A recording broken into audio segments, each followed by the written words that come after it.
Update 2 on Tropical Storm Muifa, which hasn't seen much change in the last 12 hours since our first update. This is update 2, 3 PM UTC on April 26th. It's got winds of 40 miles an hour and a pressure of 1002 millibars.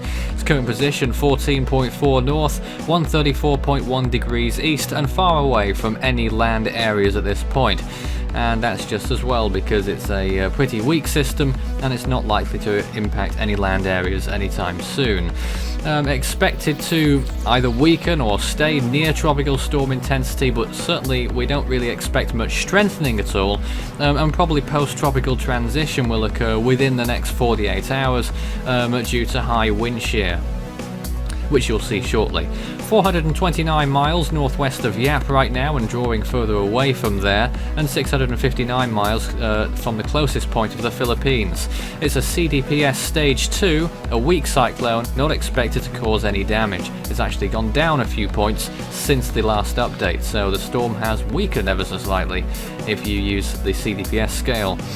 The effects from Muifa are not expected to reach anywhere. As you can see, the wind field we expect will decrease as we enter Friday local time, and then by the weekend it will pass close to Iwajima in Japan to the south, and we don't expect that the island and the area will receive any tropical storm conditions from the cyclone, but potentially some gusty winds and maybe some heavy rain. Sea surface temperatures are pretty warm right now, 28 or even 29 degrees Celsius, 30 further south of the storm, certainly warming up nicely for the Western Pacific season in inverted commas, as there isn't an official season date.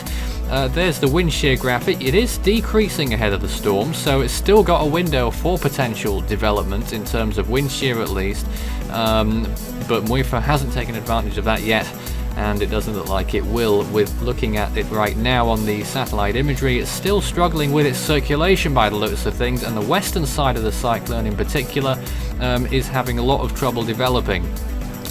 You can see a new flare up to the southern side of the storm there in those last few frames. This is near live, and Muifa is moving towards a sort of northerly direction right now. I think it's just west of north, its current movement at around 7 knots. But looking at that, it's really disorganized and hasn't really got going yet, and I'm not convinced that it will. Certainly the models aren't saying so. Elsewhere in the tropics, something that might get going is this, Invest 97P, which is wrapping around not too badly. One or two of the models, the HWRF most notably, saying it could spin up into a Category 3 and weaken just as quickly in the next 5 days over the Timor Sea. We'll watch out for that one, but right now there's some heavy thunderstorms and potentially heavy rainfall occurring over the Tiwi Island just north of Darwin in the Northern Territory.